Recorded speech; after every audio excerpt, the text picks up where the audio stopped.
Roy Sanders suivait le vieux sentier qui serpentait entre les pins, menant au ruisseau où il abreuvait habituellement son cheval, quand il entendit des pleurs. Pas ceux d'un enfant, mais ceux d'un adulte, étouffé, comme si quelqu'un tentait de couvrir sa bouche avec sa main, mais que le chagrin parvenait tout de même à s'échapper. Il arrêta son étalon bai et tendit l'oreille. Le vent bruissait dans les cimes, un pic vert martelait quelque part, et les sanglots venaient de la gauche, de derrière un épais buisson. Roy descendit de selle, attacha les rênes à une branche et se dirigea vers le son, écartant les ronces épineuses. La manche de sa chemise s'accrocha à une épine, mais il n'y prêta pas attention. Derrière les buissons, dans une clairière couverte de mousse et d'aiguilles de pin tombées, était assise une femme. Elle serrait contre elle 2 enfants, un garçon d'environ 5 ans et une fille un peu plus âgée, peut-être 7 ans. À côté d'eux, roulé en boule sur le sol, dormait un très jeune enfant, enveloppé dans une couverture en patchwork. La femme portait une robe bleu marine déchirée, ses cheveux étaient en désordre, son visage couvert de boue et d'égratignures. Quand elle leva les yeux vers Roy, il y vit une telle terreur qu'il s'arrêta net. « N'approchez pas » murmura-t-elle d'une voix rauque. « Je vous en supplie, n'approchez pas. » Roy leva les mains pour montrer qu'il n'était pas armé. « Je ne vous ferai aucun mal, madame, » dit-il calmement. « Je m'appelle Roy Sanders. Je vis non loin d'ici, dans un ranch. Êtes-vous blessé ?» Elle ne répondit pas, se contentant de serrer plus fort ses enfants contre elle. Le garçon fixait Roy de ses grands yeux bruns, tandis que la fille enfouissait son visage dans l'épaule de sa mère. Le bébé continuait de dormir, sa respiration régulière et silencieuse. « Avez-vous de l'eau » demanda Roy en baissant lentement les mains. « De la nourriture. » La femme secoua la tête. Ses lèvres étaient gercées, et du sang séché maculait ses pommettes. Roy estima le temps qu'ils avaient pu passer ici, dans la forêt, sans abri ni provisions. À en juger par l'état de leurs vêtements et les visages émaciés des enfants, cela faisait plus d'1 jour. « Écoutez, je ne sais pas ce qui vous est arrivé, » dit-il, s'efforçant de parler avec douceur, mais fermeté. « Mais vous avez besoin d'aide. Les enfants ont faim. Si vous restez ici une nuit de plus, le petit pourrait ne pas supporter le froid. » La femme tressaillit et jeta un regard à l'enfant endormi. Sa mâchoire tremblait, et Roy comprit qu'elle était au bord du gouffre. Encore un peu, et elle s'effondrerait complètement. « Je vais vous emmener chez moi, » continua-t-il. « J'ai une maison, de la nourriture, des couvertures 5 heures chaudes. Vous pourrez vous reposer, reprendre vos esprits.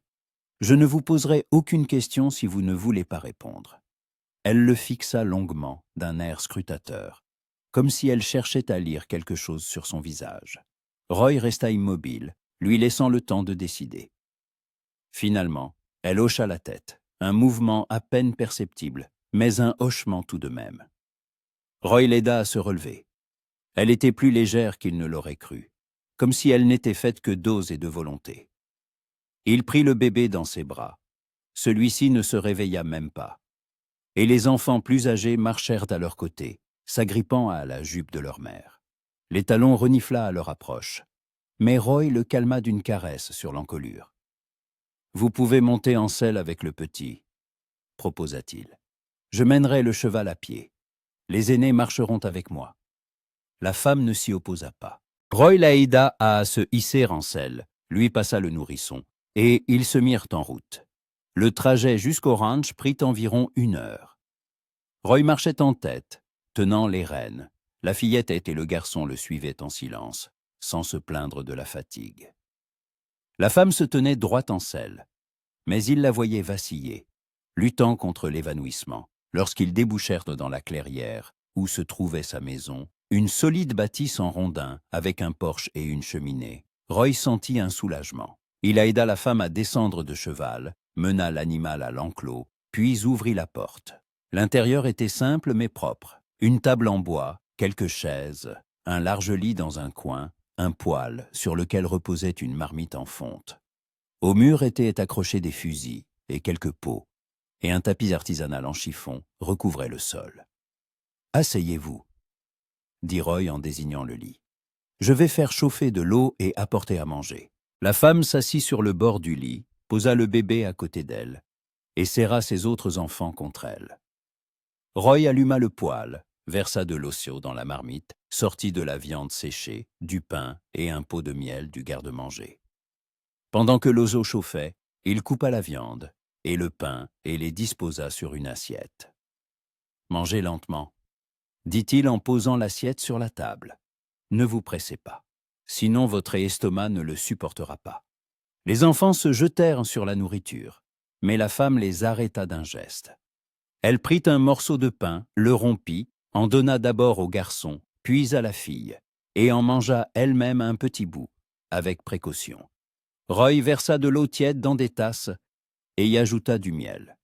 Ils burent lentement, avidement, mais avec retenue. Quand les enfants eurent déjà mangé, Roy leur montra le lit. « Allez dormir, dit-il. Je resterai près du poêle. Personne ne vous fera de mal. » La femme coucha les enfants et les couvrit. Elle-même s'assit au bord du lit, les genoux enserrés dans ses bras, le regard fixé au sol. Roy s'installa sur une chaise près de la table, les bras croisés sur sa poitrine. « Vous n'êtes pas obligé de me dire qui vous êtes, » dit-il doucement. « Mais si vous avez besoin d'aide, dites-le Bailey. Si quelqu'un vous poursuit, je dois le savoir. » Elle leva les yeux vers lui. Il y avait une douleur si profonde dans son regard que Roy sentit quelque chose se serrer dans sa poitrine. « Personne ne nous poursuit, » murmura-t-elle. « Il n'y a plus personne pour le faire. » Il ne demanda pas ce qu'elle voulait dire. Il se contenta de hocher la tête et de se tourner vers le poêle. Ainsi commença leur première nuit sous le même toit. Le lendemain matin, Roy fut réveillé par une odeur de fumée. Il sursauta, la main cherchant instinctivement son revolver à sa ceinture. Mais il n'y était pas. Il l'avait enlevé la veille pour ne pas effrayer les enfants. La fumée provenait du poêle. La femme se tenait devant, remuant quelque chose dans la marmite. Les enfants dormaient, blottis sur le lit. « J'ai trouvé de la farine et du lard, » dit-elle sans se retourner. « J'ai fait des galettes. J'espère que cela ne vous dérange pas. » Roy expira lentement, calmant les battements de son cœur. « Non, bien sûr que non, » répondit-il. « Merci. » Elle se tourna vers lui. À la lumière du matin, il put mieux distinguer son visage. Elle devait avoir une trentaine d'années, peut-être un peu moins. Ses traits étaient réguliers, mais émaciés. Ses cheveux châtains, longs, étaient maintenant rassemblés en un chignon négligé sur sa nuque. Ses yeux gris, profonds, étaient cernés d'ombre. « Je ne sais pas comment vous remercier, » dit-elle doucement. « Vous nous avez sauvés. »« Pas besoin de remerciements, » répondit Roy en s'approchant de la table. « Reprenez simplement des forces, vous et les enfants. » Il se versa de l'eau du seau, se lava le visage et s'essuya avec la manche de sa chemise. Puis il s'assit à table, et elle posa devant lui une assiette de galettes chaudes. Ils mangèrent en silence. Le goût était simple, mais Roy ne se souvenait pas de la dernière fois qu'il avait mangé quelque chose préparé par d'autres mains. Depuis la mort de sa mère, 10 ans plus tôt, il vivait seul et cuisinait lui-même, simplement, sans fioriture. Lorsque les enfants se réveillèrent, la femme les nourrit, puis les emmena dans la cour pour se laver au puits. De la fenêtre, Roy la regarda leur essuyer délicatement le visage avec un chiffon humide, peigner les cheveux de la fille avec ses doigts et ajuster la chemise du garçon. Ses gestes étaient tendres, mais empreints d'une fatigue non pas physique, mais profonde, celle de l'âme. Il sortit sur le porche et alluma sa pipe.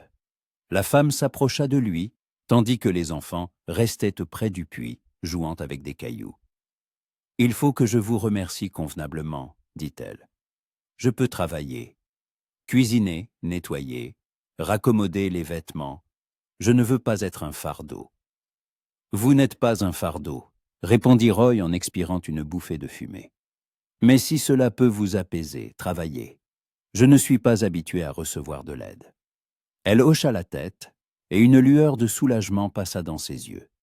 Les jours s'écoulèrent, rythmés et paisibles. La femme s'occupait de la maison. Elle cuisinait, lavait et réparait les vêtements de Roy qui en avait grand besoin. Les enfants reprenaient en vie peu à peu. Le garçon, qu'elle appelait Tommy, recommençait à sourire. La fille, Mary, aidait sa mère. Le bébé, âgé d'environ 8 mois, apprit à ramper sur le sol en s'agrippant au pied des chaises. Roy travaillait au ranch. Il réparait les enclos, coupait du bois et se rendait à la ville voisine pour acheter des provisions. Il ne posait pas de questions, et la femme n'offrait pas de réponse. Un accord tacite s'était établi entre eux. Le passé n'avait pas d'importance, seul le présent comptait. Mais Roy remarquait les détails. La façon dont elle sursautait quand une porte claquait. Comment elle se figeait en entendant le bruit lointain de sabots. Comment, parfois la nuit, elle se réveillait et restait assise longtemps près de la fenêtre, à regarder l'obscurité. Il n'en parlait pas, mais il comprenait. Elle fuyait. De quoi, il l'ignorait, mais elle fuyait. Un soir, alors que les enfants dormaient déjà, Roy était assis sur le porche, réparant une selle. La femme sortit et s'assit à côté de lui sur une marche, les bras enroulés autour de ses genoux. « Avez-vous déjà perdu quelqu'un » demanda-t-elle doucement. Roy ne leva pas les yeux de son travail.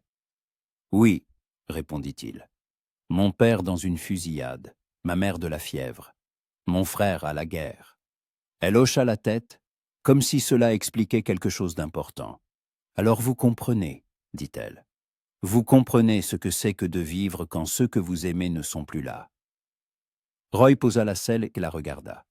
Son visage était pâle à la lumière de la lune.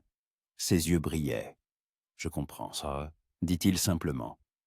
Elle s'essuya les yeux du dos de la main et se leva. « Merci de ne pas poser de questions, » murmura-t-elle avant de rentrer dans la maison. Roy resta sur le porche, contemplant les étoiles.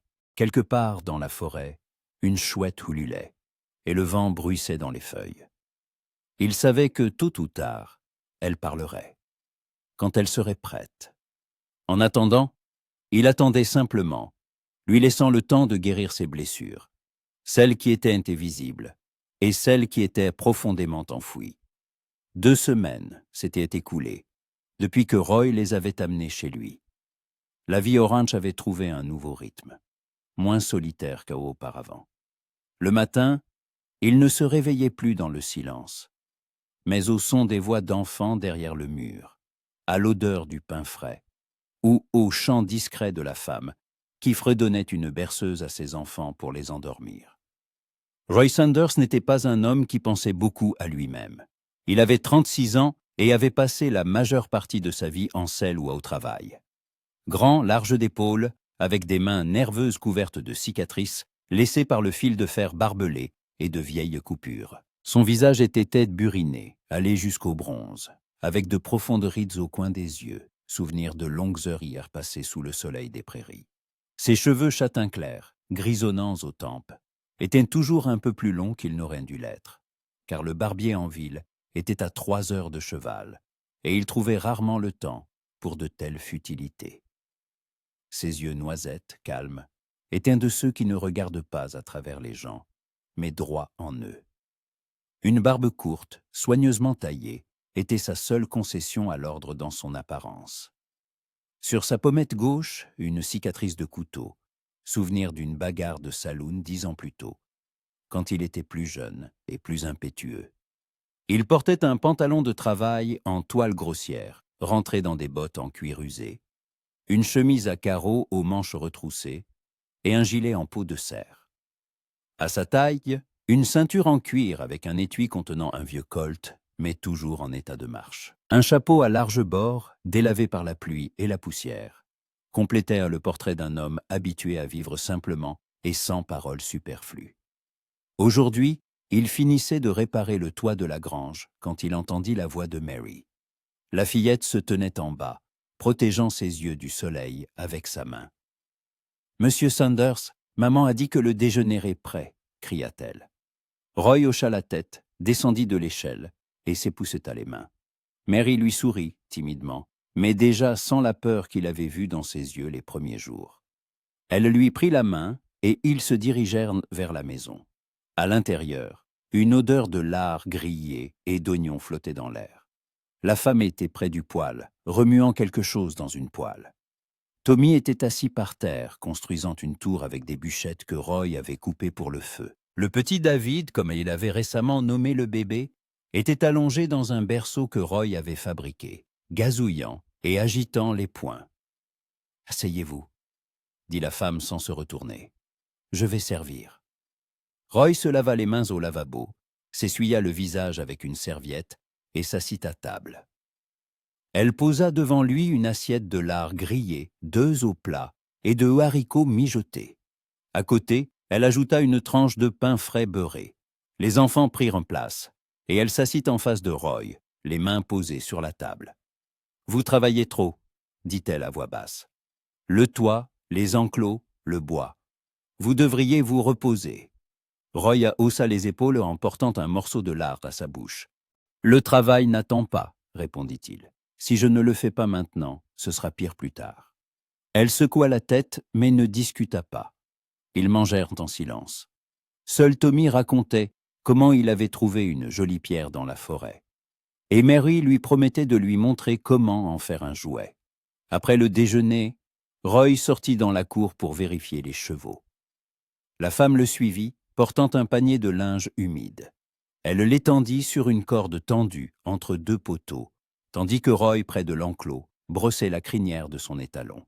« Puis-je vous poser une question ?» demanda-t-elle en s'approchant. Roy se retourna et hocha la tête. « Bien sûr. » Elle hésita, cherchant ses mots. « Pourquoi ne me demandez-vous pas mon nom? Pourquoi ne demandez-vous pas d'où nous venons, ce qui s'est passé ?» Roy posa la brosse et s'essuya les mains sur son pantalon. « Parce que quand vous serez prête à le dire, vous le direz vous-même. » Répondit-il simplement. « Et d'ici là, ce ne sont pas mes affaires. » Elle le regarda longuement, d'un air scrutateur. Il y avait quelque chose de nouveau dans ses yeux, pas de la peur, ni de la gratitude, mais autre chose que Roy ne pouvait nommer. « Vous êtes un homme bon, monsieur Saunders, » dit-elle doucement. « Appelez-moi Roy, » la corrigea-t-il. « Le seul moment où on m'a appelé monsieur, c'était à l'armée. » Elle sourit pour la première fois en 2 semaines. Un sourire faible mais sincère. « Alors, simplement Roy, » répéta-t-elle avant de retourner à sa corde à linge. Le soir, alors que le soleil se couchait derrière la forêt, peignant le ciel de teintes pourpres et dorées, Roy était assis sur le porche, réparant une vieille bride. La femme sortit de la maison et s'assit à côté de lui, les mains jointes sur ses genoux. Ils restèrent en silence, écoutant le chant des grillons et le bruissement du vent dans les arbres. « Je m'appelle Alice, » dit-elle soudain, d'une voix basse mais distincte. Roy leva la tête et la regarda. Elle ne le regardait pas. Elle fixait le coucher de soleil. « Alice Carter, » continua-t-elle. « C'était mon nom. Maintenant, je ne sais plus qui je suis. » Roy posa la bride et se tourna complètement vers elle. « Alice est un joli nom, » dit-il calmement. « Ravi de vous connaître, Alice. » Elle tourna son visage vers lui, et il vit que ses yeux étaient pleins de larmes. Mais elle ne pleurait pas, se contentant de serrer les lèvres pour contenir ses émotions.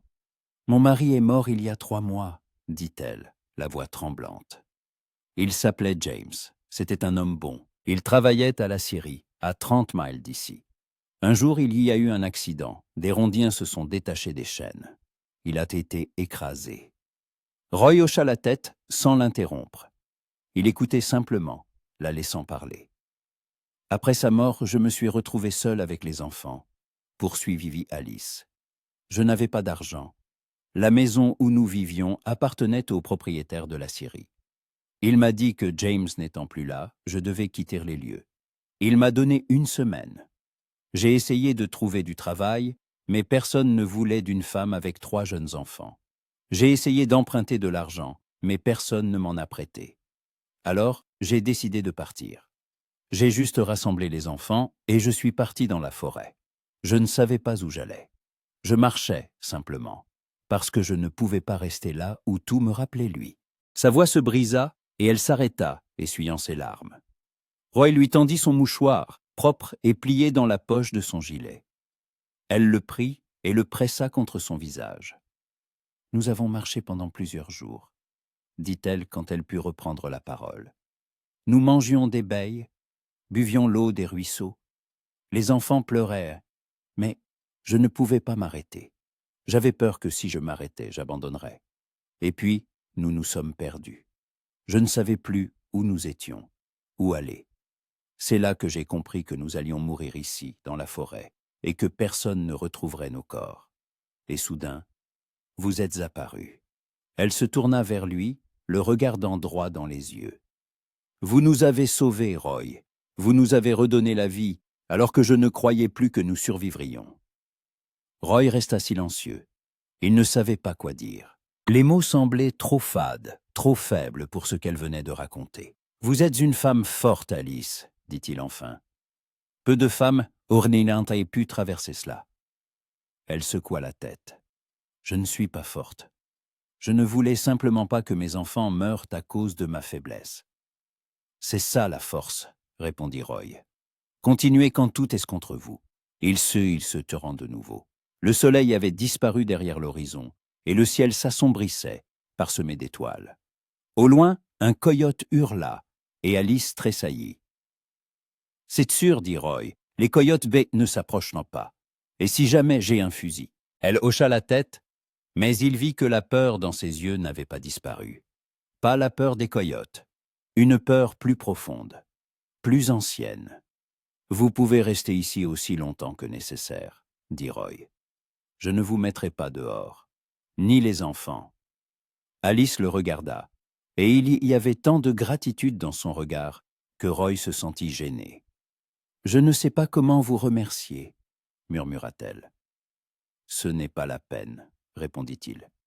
Vivez, simplement, c'est déjà suffisant. Elle se leva pour rentrer, mais s'arrêta sur le seuil. Roy, appela-t-elle doucement. Il se retourna. Oui? Merci, dit-elle simplement avant d'entrer. Roy resta sur le porche, regardant l'obscurité. Il sentait quelque chose d'étrange dans sa poitrine, quelque chose de chaud et d'inquiétant à la fois. Il ne pouvait nommer ce sentiment, mais il était là, vivant et insistant. Il se leva et entra dans la maison. Alice couchait les enfants, leur chantant doucement une berceuse. Roy se dirigea vers son coin, où se trouvait un lit étroit, enleva son gilet et ses bottes, et s'allongea sur la couverture. Il écoutait sa voix, douce et triste, et pensait à la rapidité avec laquelle la vie pouvait changer. 2 semaines plus tôt, il vivait seul dans le silence et la solitude habituelle. Et maintenant, elle était là, Alice, et ses enfants, et la maison ne semblait plus vide. Il ferma les yeux, et la dernière chose qu'il entendit avant de s'endormir fut sa voix, chantant des terres lointaines, où il n'y a ni douleur ni perte. Octobre amena des nuits froides et un épais brouillard matinal. Les feuilles des arbres jaunirent, et le vent devint plus mordant, s'infiltrant par les fentes des murs. Roy les calfeutra avec de l'étoupe et de la résine pour garder la maison plus chaude. Alice cousit des chemises chaudes pour les enfants, avec de vieilles couvertures qu'il avait sorties du grenier, et désormais, le soir, il s'asseyait près du poêle, écoutant le crépitement du bois. La vie au ranch avait trouvé son rythme. Roy se levait avant l'aube, allumait le poêle, sortait pour nourrir les chevaux et vérifier les enclos. Alice se réveillait peu après, préparant le petit déjeuner, du porridge d'avoine avec du miel ou des œufs au lard, s'il y avait de la viande dans le garde-manger. Les enfants aidaient Kent comme ils le pouvaient. Mary balayait le sol, Tommy portait l'eau du puits, et le petit David apprenait à marcher en s'agrippant au bord de la table et des chaises. Roy remarqua qu'Alice était devenue plus calme. Elle ne sursautait plus à chaque bruit, ne se figeait plus à la fenêtre pour scruter la forêt. Le matin, elle sortait sur le porche avec une tasse de thé, la tenant à 2 mains, et regardait le brouillard se dissiper lentement au-dessus de la clairière. Parfois, elle chantait, doucement, presque en chuchotant, de vieilles chansons que sa mère lui avait probablement apprises. Roy ne posait pas de questions, mais il écoutait quand il travaillait non loin. Et il y avait dans ces gaies mélodies quelque chose de triste et de lumineux à la fois. Un matin, alors que Roy réparait la porte de la grange, Tommy s'approcha de lui. Le garçon était mince, avec des cheveux bruns bouclés et de grands yeux curieux. « Monsieur Roy ?» dit-il en levant la tête pour regarder le grand homme. « Pouvez-vous m'apprendre à monter à cheval ?» Roy posa son marteau et s'accroupit pour être à la hauteur du garçon. « Oui, répondit-il. Mais d'abord tu dois apprendre à t'occuper d'un cheval, le nourrir, le brosser, lui parler. Le cheval doit te faire confiance, et toi aussi. D'accord ?» Tommy hocha la tête si énergiquement que Roy sourit malgré lui. « Alors, allons-y, » dit-il en menant le garçon à l'enclos. Là se trouvaient 2 chevaux, un étalon bay nommé Buran et une vieille jument, Molly, que Roy avait achetée 5 ans plus tôt à une foire. Molly était calme, patiente, idéale pour l'apprentissage. « Voici Molly, » dit Roy en approchant Tommy de la jument. « Elle est gentille. Tends la main, laisse-la te sentir. » Tommy tendit timidement la main et Molly renifla, touchant doucement sa paume de son museau. Le garçon rit et Roy vit ses yeux s'illuminer. « Maintenant, caresse-la, » dit Roy. « Voilà sur l'encolure. » Doucement, sans geste brusque. Tommy caressa la jument et Molly hennit de contentement. Roy prit une brosse, lui montra comment nettoyer le poil, et le garçon se mit au travail avec un tel zèle que Roy sentit une chaleur étrange dans sa poitrine. Il réalisa soudain que cela lui avait manqué. Enseigner à quelqu'un, transmettre son savoir, voir une autre personne grandir et apprendre. Quand ils eurent terminé, Alice se tenait sur le porche, les observant. Un sourire flottait sur son visage, pas large, mais sincère. « Merci, » dit-elle quand Roy s'approcha. « Il me le demandait depuis longtemps, mais je ne savais pas quoi répondre. »« Un garçon a besoin d'autre chose que la maison, » répondit Roy. « Il a besoin d'une tâche qui le rend plus fort. » Alice hocha la tête, et leurs regards se croisèrent un instant. Roy vit quelque chose de nouveau dans ses yeux, pas de la gratitude, ni du soulagement, mais quelque chose de plus profond qui le poussa à détourner le regard le premier. Les jours raccourcissaient et le travail au ranch ne manquait pas. Il fallait préparer le bois pour l'hiver, renforcer le toit avant les neiges, saler la viande et conserver les légumes. Roy travaillait du matin au soir et Alice était toujours là, cuisinant, nettoyant, aidant comme elle le pouvait. Parfois, elle venait dans le champ où il fauchait le foin et lui apportait de l'eau. Il buvait, essuyant la sueur de son front, et elle se tenait à côté, protégeant ses yeux du soleil, le regardant comme si elle cherchait à comprendre quelque chose. Un soir, alors que les enfants dormaient, Alice était assise près du poêle, raccommodant une de ses chemises. Roy, à table, réparait un vieux harnais. Le silence entre eux était léger, familier. « Roy, » dit-elle soudain, sans lever les yeux de son ouvrage. « Puis-je vous poser une question sur vous ?» Il leva la tête. « Allez-y.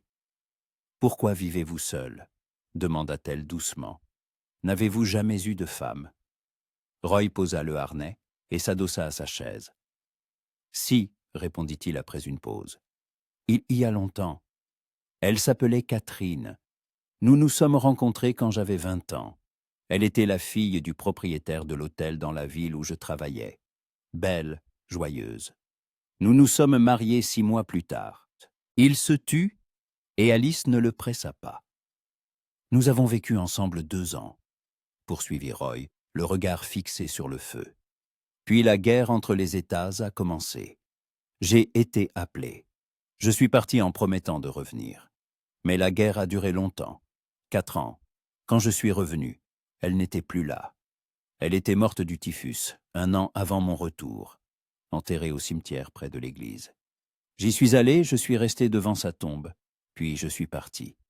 J'ai acheté ce ranch et j'ai commencé à vivre ici, seul. » Alice posa la chemise, s'approcha de la table et s'assit en face de lui. « Je suis vraiment désolée, » dit-elle doucement. Roy haussa les épaules. « C'était il y a des années. La douleur s'est estompée, mais je n'ai jamais pu réessayer. J'avais l'impression que si je laissais quelqu'un entrer dans ma vie, je le perdrais à nouveau.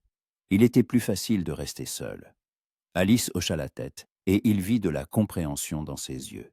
« Je comprends, » dit-elle. Après la mort de James, je pensais aussi que je ne pourrais jamais continuer, que la vie s'était terminée avec lui. Mais ensuite, j'ai réalisé que j'avais chez les enfants. Ils ont besoin de moi. Et c'est ce qui me force à avancer. Roy la regarda. Son visage fatigué mais beau, ses mains éraflées par le travail, ses yeux où se mêlaient la douleur et la force. « Vous vous en sortez bien, Alice, dit-il. Mieux que beaucoup. » Elle eut un faible sourire. « Uniquement grâce à vous. » Roy secoua la tête. « Pas grâce à moi, grâce à vous-même. » Ils se turent de nouveau, et le silence était chargé de non-dits, de quelque chose qu'ils ressentaient tous les deux mais n'osaient pas nommer. Le lendemain, Roy se rendit en ville pour acheter des provisions. Alice lui demanda d'acheter du tissu pour de nouveaux vêtements pour les enfants. Les leurs étaient usés, et l'hiver approchait. Roy accepta, bien qu'il évitât habituellement les longs trajets en ville. Il n'aimait ni l'agitation, ni le bruit, ni les regards curieux. La ville s'appelait Meadowbrook et se situait dans une vallée entre deux collines. La rue principale était pavée de planches bordées de magasins, d'un saloon, d'une forge et d'un bureau de poste. Roy attacha Buran à un poteau devant le magasin général et entra. Derrière le comptoir se tenait Sam Gilbert, le propriétaire, un homme âgé à la barbe grise et au visage bienveillant. « Roy Sanders, dit-il en souriant. Ça fait longtemps qu'on ne t'a pas vu. Comment ça va au ranch? » « Tout va bien, Sam, répondit Roy. Il me faudrait du tissu, du coton solide et du fil. Sam hocha la tête et commença à sortir des rouleaux de tissu des étagères. Roy en choisit plusieurs, ajouta un sac de farine, du sel, du sucre et un bidon de kérosène. « Tu te prépares pour l'hiver » demanda Sam en notant les achats. « Oui, » répondit Roy sèchement. Sam le regarda attentivement. « J'ai entendu dire que ton ranch n'est plus si vide, » dit-il prudemment. « On dit qu'une femme et des enfants y vivent. » Roy se tendit. Il savait que dans les petites villes, les rumeurs se propageaient plus vite que le vent. « C'est exact, » répondit-il d'un ton neutre. « Je les ai aidés. Ils étaient un sans-abri. » Sam hocha la tête, sans poser d'autres questions. « C'est une bonne chose, » dit-il simplement. « Le monde a besoin de gens comme toi. » Roy paya, chargea les provisions sur son cheval et reprit la route. Le trajet dura environ 2 heures, pendant lesquelles il repensa aux paroles de Sam, à ce que les gens disaient, à ce qu'ils diraient s'ils apprenaient qu'Alice vivait chez lui sans être mariée. Il savait à quel point les rumeurs pouvaient être cruelles, comment elles pouvaient détruire une réputation, surtout celle d'une femme. Quand il rentra au ranch, le soleil se couchait. Alice l'accueillit sur le porche, s'essuyant les mains sur son tablier. « Avez-vous rapporté le tissu » demanda-t-elle. Roy hocha la tête, déchargea les sacs de la selle et les rentra. Alice déroula les rouleaux, tâta le tissu de ses doigts, et un sourire apparut sur son visage. « Merci, » dit-elle, « c'est exactement ce qu'il fallait. » Roy s'assit à table, et Alice lui servit un café. Les enfants jouèrent par terre, David essayant d'attraper un rayon de lumière qui filtrait par une fente du volet. « Alice » dit Roy quand elle s'assit en face de lui. « Il faut qu'on parle. » Elle leva les yeux et une lueur d'inquiétude y passa. « De quoi ?»« De ce que les gens disent, » répondit-il. « En ville, ils savent déjà que vous vivez ici. Tôt ou tard, les rumeurs commenceront. Je ne veux pas que votre réputation souffre à cause de moi. » Alice fronça les sourcils. « Ce que les gens disent ne m'importe pas, » dit-elle fermement. « Je suis ici parce que vous m'avez sauvé la vie, et je ne partirai pas avant d'être capable de me débrouiller seul. » Roy hocha la tête. « Je ne vous demande pas de partir, » dit-il. « Je veux juste que vous le sachiez. Si les choses tournent mal, si les gens commencent à dire des méchancetés, je vous protégerai, à n'importe quel prix. » Alice le regarda longuement, et il y avait dans ses yeux quelque chose qui fit naître une étrange agitation dans la poitrine de Roy. « Je sais, » dit-elle doucement. « Je vous crois, Roy. » Le soir, une fois les enfants couchés, Roy sortit fumer sur le porche. Alice le rejoignit, s'enveloppant dans un châle. L'air était froid. Il sentait la pluie. « L'hiver approche. » dit-elle en regardant le ciel couvert. Oui, répondit Roy, mais nous sommes prêts. Il y a assez de bois, et la nourriture ne manquera pas. Alice hocha la tête mais resta silencieuse. Roy sentait qu'elle voulait dire quelque chose, mais qu'elle n'osait pas. « Qu'est-ce que c'est qui vous préoccupe ?» demanda-t-il. Elle se tourna vers lui. « Je pense à l'avenir, dit-elle. Je ne peux pas vivre ici éternellement en abusant de votre gentillesse. Je dois trouver du travail, commencer une nouvelle vie. Mais je ne sais pas comment, je ne sais pas par où commencer. » Roy éteignit sa pipe et se tourna complètement vers elle. « Alice, dit-il sérieusement, vous pouvez rester ici aussi longtemps que nécessaire. Je ne vous presse pas. Et quand vous serez prête, je vous aiderai. Je vous trouverai du travail. Je vous aiderai à vous installer. Mais pas maintenant. Pour l'instant, vous devez simplement vivre, vous rétablir, être avec vos enfants. » Alice se mordit la lèvre, et il vit des larmes briller dans ses yeux. « Pourquoi êtes-vous si bon avec moi ?» murmura-t-elle. « Pourquoi faites-vous tout cela ?» Roy ne savait que répondre. Lui-même ne comprenait pas pourquoi. Peut-être parce qu'il avait vu en elle quelque chose qui résonnait en lui. Peut-être parce qu'il n'avait pas pu passer son chemin. Ou peut-être parce que, pour la première fois depuis des années, il se sentait utile à quelqu'un. « Parce que c'était la bonne chose à faire, » dit-il enfin. Alice se pencha vers lui, et soudain sa main se posa sur la sienne. Chaude, petite, tremblante. Roy se figea, ne sachant que faire. Il ne retira pas sa main, mais ne bougea pas non plus. « Merci, Roy, » murmura-t-elle, « pour tout. » Il hocha la tête, et ils restèrent ainsi, main dans la main, jusqu'à ce que la pluie commence à tomber. Les gelées de novembre arrivèrent brusquement. Le soir, la terre humide était encore noire et sourde. Mais le matin, elle était recouverte d'une neige uniforme et scintillante. Une chaleur parfumée, celle du poêle à bois, se répandait dans la maison, et une lumière bleue et transparente filtrait par la fenêtre, donnant le ton à la journée. Dehors, les vagues de neige s'étendaient à perte de vue, ni traces ni chemin, juste un espace entre la maison et la forêt, comme effacé d'une vieille carte. Comme si la nature elle-même avait décidé d'offrir à cette famille un refuge temporaire loin du monde. Alice se réveilla la première et mitoufla les enfants dans des couvertures de laine et se glissa sur la pointe des pieds jusqu'au poêle. Roy était déjà dans la cour, tapant des pieds près de l'écurie pour se réchauffer, déblayant la neige du sentier. Il se déplaçait avec aisance, sans hâte, comme s'il ne remarquait ni le froid, ni la tourmente qui avait tendu les cordes à linge au bord de la clôture. En rentrant, il vit Mary regarder par la porte. Ses cheveux roux cachés sous un foulard, des couleurs saines sur les joues, les yeux brillants. « On peut aller jouer ?» demanda Mary, contemplant la cour, avec un bonheur d'enfant. Maman a dit qu'on pouvait, pour un petit moment.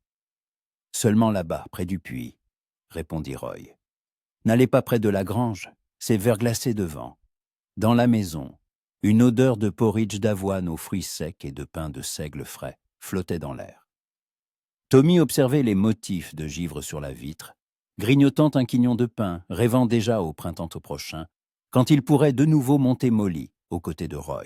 Pendant plusieurs jours, une routine paisible s'installa au ranch. Les enfants faisaient une des bonnes chômes de neige. Alice leur tricotait des moufles avec un vieux pull. Roy réparait la clôture et fendait des bûches. Le froid étouffait les sons, et même à l'intérieur. Ils parlaient plus bas, par respect pour le silence de l'hiver. Ce soir-là, la tempête de neige s'intensifia. Roy bricolait une lanterne près du porche, quand une silhouette noire apparut dans le tourbillon de flocons. L'inconnu avançait prudemment, traînant un ballot de possession. Il était de taille moyenne, aux épaules carrées, les cheveux collés aux tempes par la neige, et son regard était las, attentif, comme celui de quelqu'un qui ne faisait plus confiance à personne. « Bonsoir, » dit-il en apercevant Roy, la voix rauque de froid. « Excusez-moi de vous déranger. J'ai perdu mon chemin. Je vois que votre maison est habitée, il y a de la lumière. Pourrais-je attendre que le mauvais temps passe? Je n'ai pas besoin d'un lit, même dans la cour près de la grange. Roy, jetant un rapide coup d'œil à la fenêtre où se tenait Alice, hocha la tête. Entrez. Personne ne reste dehors par ce froid. Ce n'est pas comme ça qu'on fait ici. L'homme entra, secoua son manteau et sortit une flasque. Alice, sans un mot, posa un bol de soupe chaude sur la table et coupa du pain. Tommy observait l'étranger avec intérêt. David gigotait dans son berceau. L'homme, réchauffant ses mains au-dessus d'une tasse de thé, regarda les enfants, puis Alice et ses gestes rapides et assurés. « Merci, dit-il. Je suis un marchand, Thomas Hall. Ma cargaison à Ekta a été perdue dans la forêt, probablement dévorée par les loups. J'ai survécu par miracle. » La soirée se passa en discussions autour de la table. Thomas se révéla être un homme doux, avec les manières de ceux qui ont longtemps parcouru la frontière. Il parlait à voix basse, parfois un peu songeur, et racontait des histoires, sur une vieille ville au bord d'une rivière, sur une femme indienne qui lui avait sauvé la vie lors d'une chasse au cougar. Les enfants, bouche bée, écoutaient, puis se disputèrent néant longtemps pour savoir qui aurait survécu à une telle aventure. Tommy affirmait qu'il aurait pu chasser le félin lui-même, tandis que Mary assurait qu'elle aurait caché des offrandes dans l'herbe pour l'apprivoiser. Roy suivait chaque mot, sans relâcher sa vigilance, et il ne baissait jamais la garde, même dans les moments les plus calmes. Discrètement, il vérifiait si Thomas ne mettait pas la main à sa poche, comment il bougeait les jambes sous la table, s'il n'observait pas la maison avec trop d'insistance. Alice resta réservée.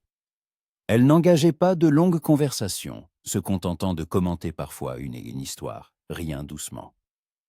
Quand Thomas raconta comment il avait un jour vendu du tabac bleu à un carrefour indien, Alice sourit à peine et demanda s'il était vrai que les Indiens ajoutaient de la menthe à leur tabac en hiver. « C'est vrai ?» acquiesça le marchand. « Et parfois même des clous de girofle.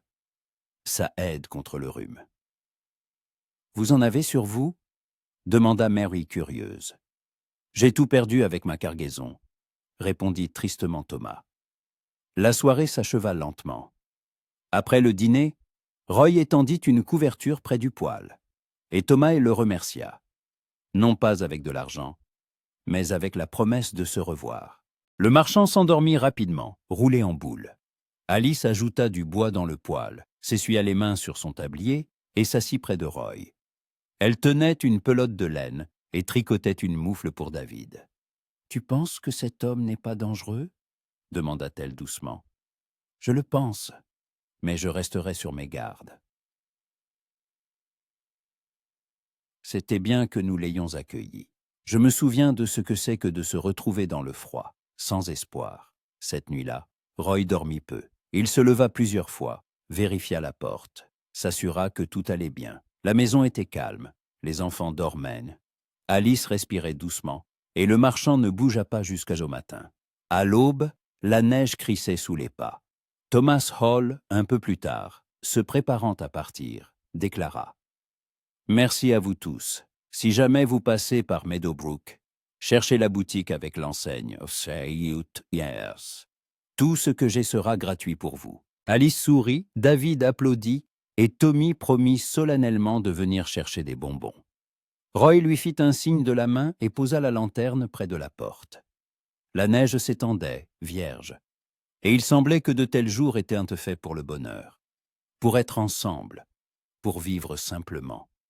Une paix régnait dans la maison, chaude comme le pain du matin. L'hiver ne semblait plus effrayant. Il faisait partie de leur nouvelle vie, paisible, remplie de petites joies et d'espoirs discrets. Personne ne pouvait menacer ces jours. La maison était un sanctuaire où les gens se redonnaient mutuellement la foi. Alice gérait habilement le foyer, Roy apprenait à Tommy à monter à cheval dans l'écurie, et Mary s'initiait à la lecture avec de vieux journaux.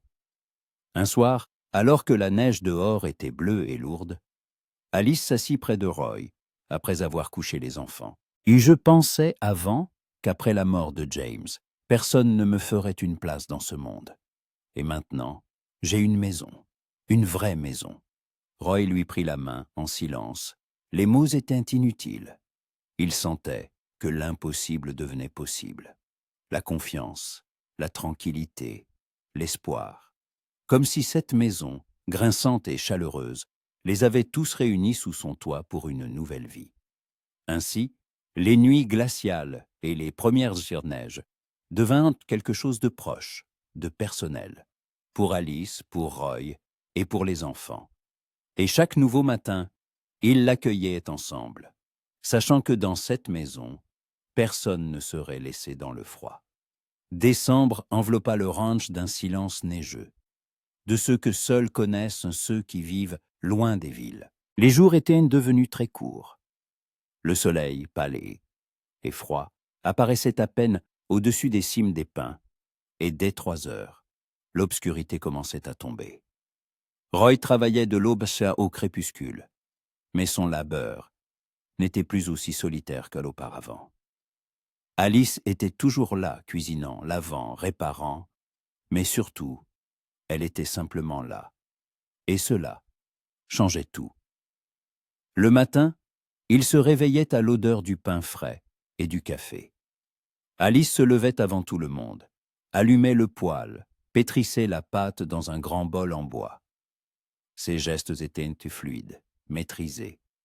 Ses mains, habituées au travail, ne connaissaient pas la précipitation. Parfois, elle chantonnait doucement, et Roy, allongé sur son lit étroit dans un coin, écoutait cette mélodie sans ouvrir les yeux. Il y avait de la tristesse dans sa voix, mais plus celle qui déchire l'âme. C'était une tristesse douce, apaisée. Les enfants grandissaient à vue d'œil. Tommy avait gagné en assurance. Chaque matin, il sortait avec Roy à l'écurie, l'aidait à nettoyer les stalles et à nourrir les chevaux. Le garçon avait appris à sceller Molly, et Roy l'autorisait à faire quelques tours dans la cour, en tenant les rênes. Tommy rayonnait de fierté, tandis que Mary applaudissait pour encourager son frère. Le petit David marchait maintenant avec assurance en se tenant au bord de la table et essayait de parler, pour l'instant, seulement quelques syllabes. Mais Alice se réjouissait à chaque fois, comme s'il avait prononcé un discours entier. Roy remarquait les changements chez Alice. Son visage avait repris des couleurs. Les cernes sous ses yeux avaient disparu. Elle souriait plus souvent, pas de grands éclats, mais des sourires sincères. Parfois, il surprenait son regard posé sur lui, un regard long, pensif, et il ne savait pas ce que cela signifiait. Il voulait lui demander, mais n'osait pas. Les mots semblaient trop grossiers pour le sentiment qui naissait entre eux, un sentiment discret, prudent, comme la première pousse perçant la neige. Un soir, alors que les enfants dormaient, Alice s'assit près de Roy au coin du feu. Il réparait une bride, elle brodait un motif sur un coussin, simple mais soigné. Le silence entre eux était si familier qu'il semblait qu'ils se connaissaient depuis toujours. « Roy, dit-elle soudain, sans lever les yeux de son ouvrage, je voudrais vous demander quelque chose. » Il posa la bride et se tourna vers elle. « Allez-y. » Elle hésita, cherchant ses mots. « N'avez-vous jamais regretté de nous avoir accueillis, d'avoir laissé entrer dans votre vie une femme étrangère avec 3 enfants ?» Roy la regarda attentivement.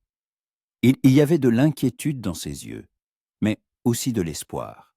« Pas une seule fois, » répondit-il simplement. « J'ai seulement regretté de ne pas vous avoir trouvé plus tôt, que vous ayez tant souffert seul. » Alice laissa tomber ses mains sur ses genoux, et il vit ses lèvres trembler. « Ça, maman. J'avais peur d'être un fardeau, » murmura-t-elle. « Peur que vous vous lassiez de nous, qu'un jour vous nous disiez qu'il était temps de partir. » Roy secoua la tête. « Cela n'arrivera pas, Alice. Vous et les enfants faites partie de cette maison maintenant, autant que moi. Et si vous partiez, la maison redeviendrait vide, et je ne veux pas de ça. » Elle leva les yeux, et des larmes y brillèrent. « Merci, » murmura-t-elle. « Pour tout, Roy, pour être qui vous êtes. » Il tendit la main, et elle y glissa la sienne, petite, chaude, rêche par le travail. Ils restèrent ainsi, main dans la main, jusqu'à ce que le feu dans le poêle ne soit plus que braise. Une semaine plus tard, de fortes chutes de neige commencèrent.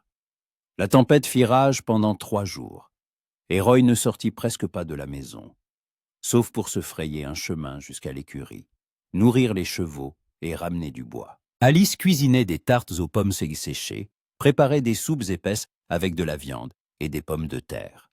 Les enfants jouaient en parterre, construisant des forteresses avec des couvertures et des chaises, tandis que David rampait entre eux, essayant d'attraper son frère et sa sœur. Le soir, Roy lisait aux enfants des extraits d'un vieux livre sur les voyages vers l'Ouest. Tommy écoutait, le souffle coupé, s'imaginant en cow-boy dans les vastes prairies. Mary posait des questions. Pourquoi les montagnes sont-elles bleues? D'où viennent les rivières? Où va le soleil à la nuit? Roy répondait patiemment, avouant parfois son ignorance. Et alors ils inventaient des réponses ensemble. Alice restait assise à l'écart, cousant ou tricotant, mais il sentait son regard sur lui, un regard chaud et reconnaissant. Parfois, elle s'approchait, ajustait la couverture sur les enfants, et sa main effleurait son épaule un instant, un contact léger, mais qui réchauffait plus que le feu. Quand la tempête se calma enfin, le monde extérieur était blanc et silencieux. La neige atteignait la taille, les arbres ployaient sous son poids. Roy sortit sur le porche, humant l'air glacial. Alice le suivit, enveloppée dans un châle. « C'est beau, dit-elle doucement en regardant la forêt enneigée. »« Oui, » acquiesça Roy, « mais c'est aussi dangereux. Les loups ont faim en hiver, ils peuvent s'approcher. Il faut être prudent. » Alice hocha la tête, mais ne rentra pas. Elle se tenait près de lui, et Roy sentait la chaleur de son corps à travers le froid. « Roy, » dit-elle soudain, et sa voix était empreinte de détermination. « Je veux vous dire quelque chose d'important. » Il se tourna vers elle, attendant. « Et j'y ai longtemps réfléchi, » continua-t-elle, le regardant dans les yeux. « Et j'ai compris que je ne veux pas vivre dans l'incertitude. Je ne veux pas être une simple invitée dans votre maison. Je veux être ici pour de vrai. Je veux être votre femme, Roy, si vous voulez de moi. » Roy se figea. Son cœur battait si fort qu'il lui sembla qu'elle devait l'entendre. Il la regarda, son visage pâle, la détermination dans ses yeux, ses lèvres tremblantes, et comprit ce que cela lui avait coûté de dire ces mots. « Alice, » commença-t-il d'une voix rauque, « je ne sais pas si je suis digne de vous. Je suis un homme simple. Je n'ai ni richesse ni belles paroles. Je ne sais que travailler et me taire. » Elle secoua la tête. « Je n'ai pas besoin de richesse ni de paroles. J'ai besoin d'un homme en qui je peux avoir confiance. Un homme qui me protégera, moi et mes enfants. Un homme près de qui je me sens vivante. Et cet homme, c'est vous, Roy. Seulement vous. » Il fit un pas en avant, prit son visage entre ses mains, avec précaution, comme s'il craignait de briser quelque chose de fragile. « Alors oui, dit-il simplement. Je veux que vous soyez ma femme. Je veux que les enfants deviennent les miens. Je veux que nous soyons une famille. » Alice sourit, pour la première fois depuis des mois d'un sourire véritablement heureux. Elle le serra dans ses bras, se blottissant contre sa poitrine, et Roy la serra en retour, sentant quelque chose de chaud et de lumineux se répandre en lui. Ils restèrent ainsi, enlacés sur le porche, jusqu'à ce que le froid les pousse à rentrer. Ce soir-là, Roy annonça aux enfants que lui et leur mère allaient bientôt se marier. Tommy fut si heureux qu'il se mit à sauter sur place, criant qu'il aurait maintenant un vrai père. Mary pleura de joie, se jetant au cou de Roy. Même le petit David applaudit, ne comprenant pas ce qui se passait, mais sentant la joie ambiante. Les jours suivants furent consacrés aux préparatifs. Alice reprit sa plus belle robe, une robe bleu marine avec un col blanc. Roy se rendit en ville et rapporta une simple bague en argent, sans pierre, mais solide et de bonne facture. Ils décidèrent de se marier à l'église de Meadowbrook dès que les routes seraient praticables. Mais tant que les routes étaient bloquées par la neige, ils vécurent comme une famille, travaillant ensemble, mangeant à la même table, dormant dans la même maison. Roy céda son lit à Alice, dormant lui-même par terre près du poêle. Elle tenta de protester, mais il fut inflexible. « Nous dormirons ensemble après le mariage, dit-il. Pour l'instant, c'est ainsi qu'il faut faire. » Alice accepta, et une nouvelle proximité s'installa entre eux, non pas physique, mais une profonde connexion de l'âme. Une nuit, Roy fut réveillé par de faibles sanglots. Il se leva et vit Alice assise sur le lit, les genoux dans les bras. Il s'approcha et s'assit à côté d'elle. « Et qu'est-ce que c'était qui ne va pas ?» demanda-t-il doucement. Elle essuya ses larmes et le regarda.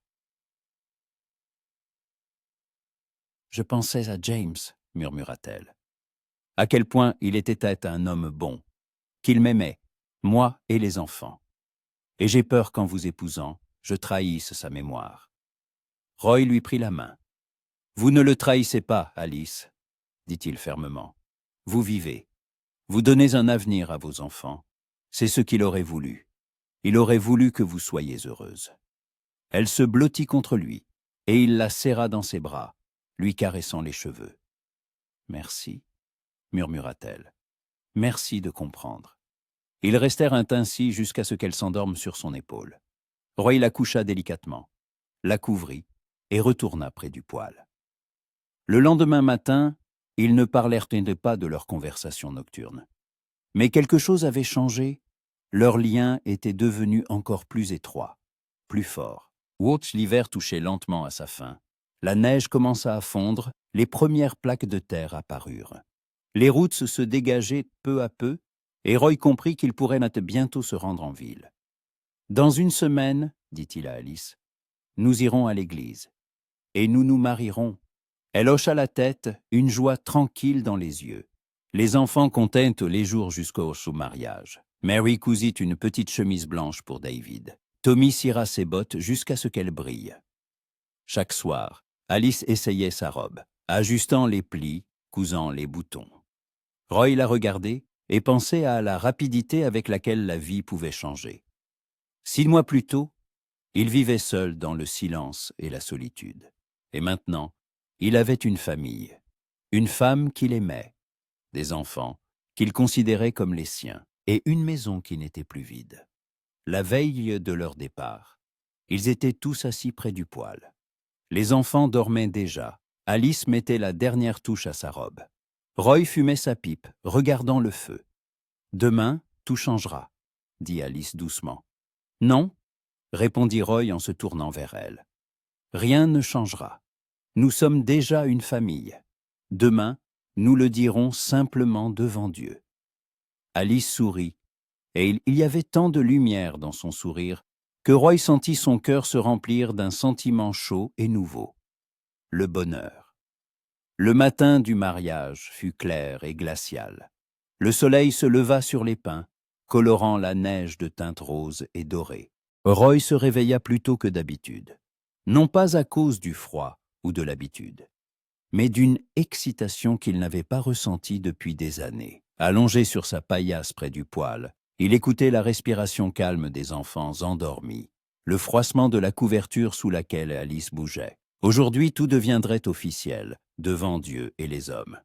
Aujourd'hui, il deviendrait mari et père. Il se leva, s'habilla sans bruit et sortit sur le porche. L'air était vif, sentant la neige fondue et les aiguilles de pin. Au loin, un geai cria, et quelque part dans la forêt, un pic-vert se mit à marteler. Roy alluma sa pipe, le regard tourné vers la route qui menait à la ville. Dans quelques heures, il s'y rendrait, lui, Alice et les enfants, et ils reviendraient en tant que famille, au sens plein du terme. Derrière lui, la porte grinça. Il se retourna. Alice se tenait sur le seuil, enveloppée dans un châle. Ses cheveux étaient dénoués, son visage pâle. Mais ses yeux brillaient d'une lueur chaude et déterminée. « Vous n'arrivez pas à dormir ?» demanda-t-elle doucement. « Je suis nerveux, avoua Roy. Ça fait longtemps que je ne suis pas allé à l'église. J'ai peur d'avoir oublié comment me comporter. » Alice sourit et s'approcha. « Seko Sami qui... Soyez simplement vous-même, Roy. C'est suffisant. » Il hocha la tête et éteignit sa pipe contre la rampe. « Et vous, êtes-vous prête ?» Alice regarda la route, puis lui. « Oui, Je suis prête à commencer une nouvelle vie. Avec vous. » Ils rentrèrent dans la maison où les enfants se réveillaient déjà.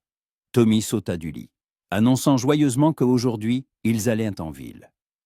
Mary se peignait soigneusement avec le peigne en bois que Roy lui avait sculpté la semaine précédente. David, assis dans son berceau, suçait son pouce et les observait de ses yeux ronds.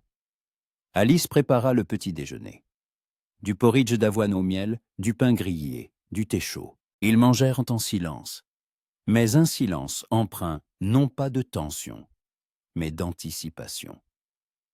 Après le repas, Alice passa derrière le paravent pour s'habiller. Roy enfila son meilleur costume. Un pantalon gris foncé, une chemise blanche à col et un gilet noir. Il ne l'avait pas porté depuis longtemps. La dernière fois aux funérailles de sa mère, 10 ans plus tôt. Le costume était un peu large. Roy avait maigri au fil des ans, mais il avait encore fière allure. Quand Alice sortit de derrière le paravent, Roy resta sans voix. Elle portait la robe bleu marine au col blanc, ses cheveux rassemblés en un chignon soigné, une légère rougeur sur les joues. Simple mais belle, telle qu'il s'en souviendrait toujours. « Vous êtes magnifique », dit-il d'une voix rauque. Alice baissa les yeux, souriant timidement. « Merci, Roy. » Les enfants aussi étaient bien habillés. Tommy en chemise propre et gilet, Mary dans une robe grise avec un tablier blanc, et David dans une petite chemise blanche qu'Alice avait terminée la veille. Roy attela Bourane au traîneau, en garnit le fond de paille et de couverture. Il aida Alice à monter, installa les enfants à côté d'elle et les couvrit de plaids chauds. Il s'assit à l'avant, prit les rênes et se mit en route. Le trajet jusqu'à Meadowbrook dura 2 heures. Le traîneau glissait sur la neige tassée.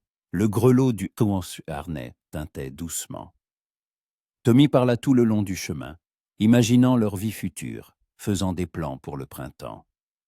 Mary restait silencieuse, blottie contre sa mère, mais un bonheur tranquille illuminait son visage. David dormait, émitouflé dans un châle. Alice était assise, le regard fixé sur la route, et Roy sentait son regard sur son dos, un regard chaud et confiant. Parfois, ils se retournaient, leurs yeux se croisaient, et à ces moments-là, les mots étaient superflus. Meadowbrook les accueillit dans une agitation animée. La rue principale était bondée. Certains transportaient des marchandises à vendre, d'autres se promenaient, des enfants jouaient aux boules de neige. Roy arrêta le traîneau devant l'église, un petit bâtiment en bois, avec une croix sur le toit et un clocher. Il aida Alice à descendre et prit David dans ses bras. Les enfants se suivirent, s'agrippant à la jupe de leur mère. Ils entrèrent dans l'église. L'intérieur était calme et frais. Une odeur d'encens et de cire flottait dans l'air. Près de l'autel se tenait le prêtre, un homme âgé à la barbe grise, vêtu d'une soutane noire. En les voyant, il sourit et s'approcha. « Soyez les bienvenus, mes enfants, » dit-il doucement. « Je suis le père Michael. Vous venez pour vous marier ?» Roy hocha la tête. « Oui, mon père. Voici Alice Carter. Bientôt, Alice Sanders.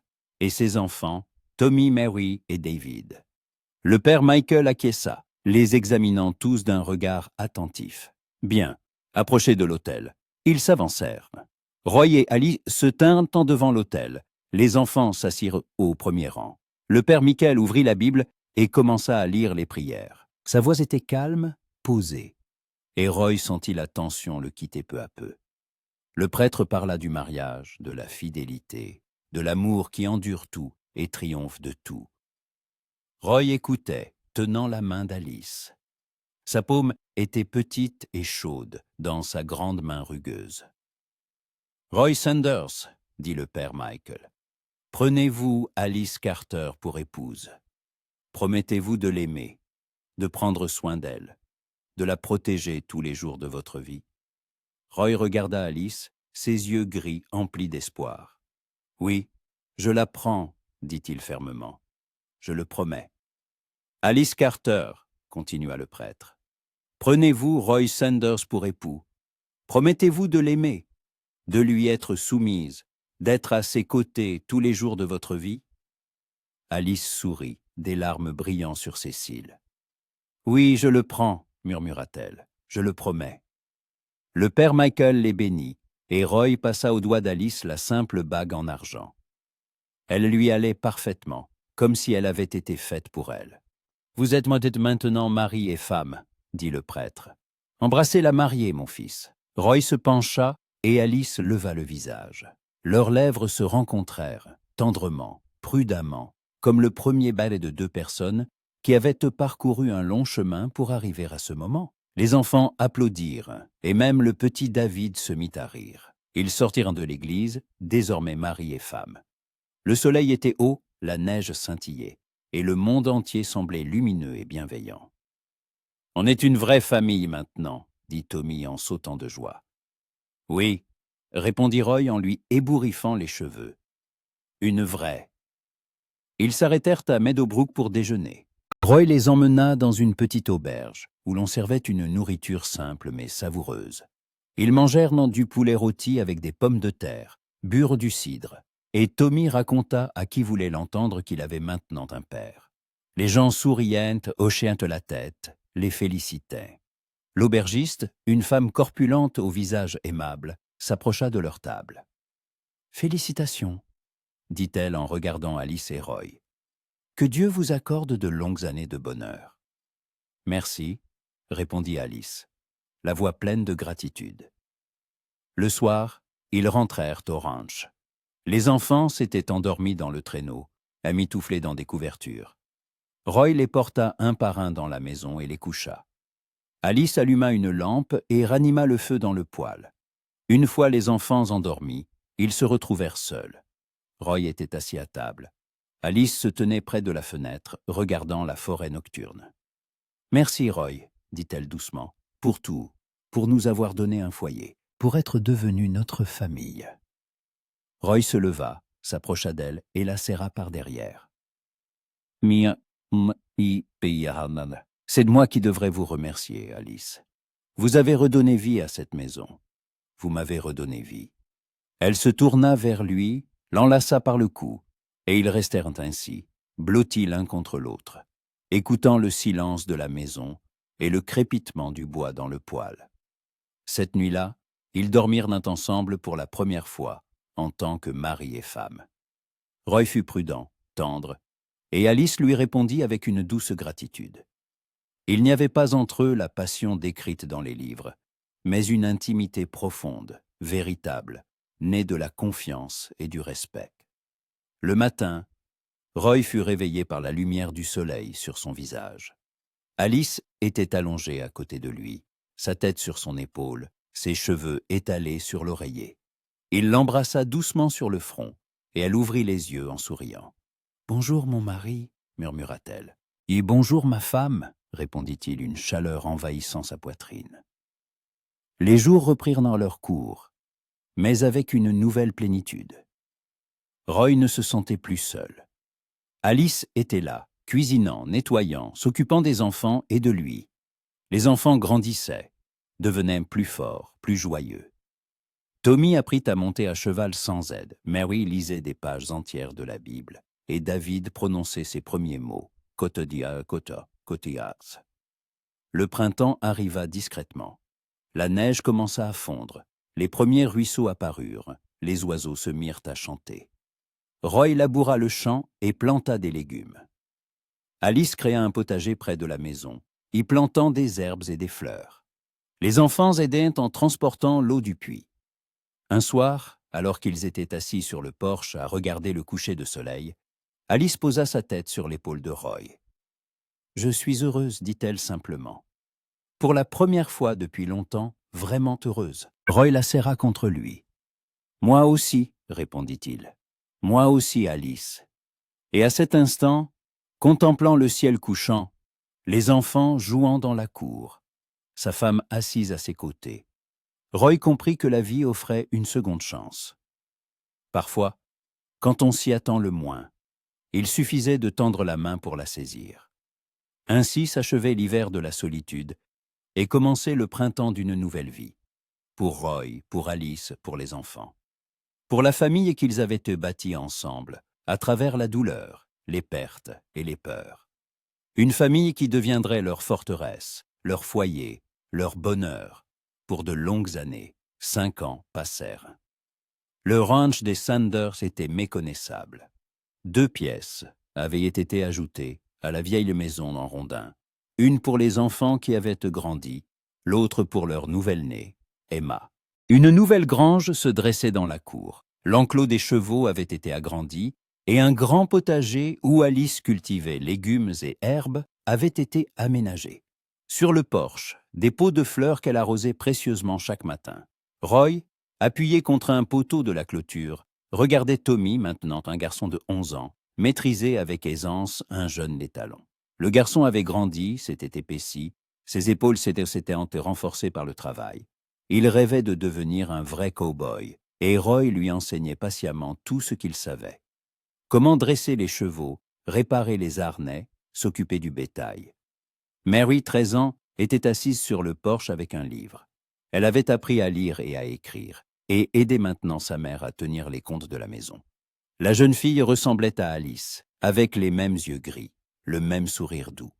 Mais son caractère était fort et indépendant. David, un chenapan de 5 ans, poursuivait les poules dans la cour, brandissant un sabre en bois que Roy lui avait sculpté. Le garçon était plein d'énergie, de curiosité et de rire. Tout le contraire du calme Tommy. Et dans la maison, dans un berceau près de la fenêtre, dormait la petite Emma, les joues roses, un duvet de cheveux blonds sur la tête. Elle était née au printemps précédent, et Roy n'arrivait toujours pas à croire qu'il était devenu père à 40 ans. La première fois qu'il l'avait prise dans ses bras, si petite et si fragile, quelque chose avait basculé en lui. Il avait compris que la vie pouvait recommencer à tout âge. Alice sortit de la maison, un panier de linge à la main. Elle n'avait pas beaucoup vieilli. Quelques mèches grises dans ses cheveux, de fines rides au coin des yeux. Mais son regard était devenu plus calme, plus assuré. Elle n'était plus la femme effrayée que Roy avait trouvée dans la forêt. Elle était maintenant la maîtresse de maison, mère de 4 enfants, une épouse consciente de sa force. Roy s'approcha d'elle et lui prit le panier des mains. « Je vais l'étendre, dit-il. Repose-toi. » Alice sourit et lui caressa la joue. « Merci, Roy, mais je ne suis pas fatiguée. J'aime travailler quand je sais pour qui je le fais. » Il l'embrassa sur le front, et ensemble, ils étendirent le linge sur la corde. Le vent était chaud, sentant l'herbe fraîchement coupée et les fleurs sauvages. Au loin, derrière la forêt, se dressaient les montagnes, leurs sommets encore enneigés, mais à leurs pieds, les prairies verdoyaient déjà. Le soir, alors que le soleil se couchait, peignant le ciel de teintes pourpres et dorées, toute la famille était réunie sur le porche. Tommy racontait comment il avait dressé l'étalon récalcitrant. Mary lisait à haute voix un nouveau livre que Roy avait rapporté de la ville. Davy s'était endormi sur les genoux de sa mère, et Emma respirait doucement dans son berceau. Roy était assis sur une marche, fumant sa pipe, un bras autour des épaules d'Alice. Elle se blottissait contre lui, une joie tranquille dans les yeux, celle qui vient quand on a trouvé sa place dans le monde. « Tu te souviens du jour où tu nous as trouvés dans la forêt ?» demanda-t-elle doucement. Roy hocha la tête. « Comment l'oublier ? Tu étais assise avec les enfants, couverte de boue et de larmes, et tu ne voulais pas dire ton nom. » Alice eut un petit rire. « J'avais peur que si je le disais, je redeviendrais réelle. Et je ne voulais pas être réelle. Je voulais disparaître. » Roy la serra plus fort. « Heureusement que tu n'as pas disparu. » Elle leva la tête et le regarda. « Heureusement que tu m'as trouvé, Roy. Tu n'as pas seulement sauvé ma vie, tu m'as redonné l'envie de vivre. » Il ne répondit pas avec des mots, se contentant de l'embrasser sur la tempe. Et ils se replongèrent dans le silence, écoutant le chant des grillons, le bruissement du vent dans les feuilles, la respiration de leurs enfants. Au loin, un coyote hurla, et Roy vérifia instinctivement si le fusil était bien à sa place près de la porte. Mais il n'y est. Il n'y avait aucune anxiété. Ici, dans ce ranch, entouré de sa famille, il se sentait en sécurité. non pas grâce au mur, Saïm, pas grâce au mur ou aux armes, mais grâce à l'amour qui les unissait tous. Tommy grandirait, deviendrait un homme fort et trouverait son chemin. Mary épouserait un homme respectable et fonderait sa propre famille. David apprendrait à être responsable et deviendrait un soutien pour sa mère. Emma deviendrait une beauté et Roy devrait repousser les prétendants du seuil de sa porte. Mais tout cela viendrait plus tard, dans de nombreuses années. Pour l'instant, ils étaient ensemble, ici, sur ce porche, sous ce ciel. Et c'était suffisant. « Roy, » dit Alice, rompant le silence, « je t'aime. » Il se tourna vers elle et prit son visage entre ses mains. « Je t'aimais aussi, Alice. Plus que les mots ne peuvent y le dire. » Ils s'embrassèrent longuement, tendrement, sans prêter attention aux rires de Mary et aux grognements satisfaits de Tommy. Quand la nuit fut complètement tombée, ils rentrèrent. Roy ferma la porte au verrou, vérifia les fenêtres, comme chaque soir. Alice coucha les enfants et leur chanta une berceuse. Puis ils se glissèrent dans leur lit, ensemble, comme toujours. Roy était allongé sur le dos, Alice blottie sur son épaule. Sa respiration était régulière, calme. « Es-tu heureuse ?» demanda-t-il dans l'obscurité. « Oui, » murmura-t-elle. « Très. Et toi ?»« Plus que je ne l'ai jamais été, » répondit-il sincèrement. Et c'était la vérité. La vie, qui lui avait semblé autrefois terminée, vide, avait retrouvé un sens. La maison, qui n'était qu'un toit au-dessus de sa tête, était devenue un véritable foyer. Et la solitude, à laquelle il s'était résigné, avait cédé la place à une proximité chaleureuse et vivante. Roy ferma les yeux, écoutant le tic-tac d'une vieille horloge dans un coin, la respiration d'Emma dans son berceau, les murmures des enfants plus âgés dans leur sommeil. Et il pensa que la vie n'est pas une route droite. C'est un chemin plein de virages, de pertes et de découvertes. L'important est de ne pas abandonner quand le chemin semble s'arrêter, car au prochain tournant peut attendre ce qui changera tout. Pour lui, ce tournant avait été une femme avec 3 enfants, trouvée dans la forêt 5 ans plus tôt. Une femme qui refusait de dire son nom parce qu'elle avait peur de revivre. Mais elle avait revécu et lui avait offert une nouvelle vie en retour. Ainsi, dans le murmure silencieux de la nuit, dans la chaleur d'un foyer familial, Roy Sanders s'endormit, un mari heureux, un père aimant. Un homme qui avait trouvé sa place dans ce monde rude mais magnifique du Far West. Dehors, la lune se levait, baignant le ranch d'une lumière argentée. Et sous cette lumière, la maison ne semblait plus être une simple construction de rondins et de planches, mais un être vivant qui respirait, réchauffait et protégeait ceux qui y avaient trouvé refuge et amour.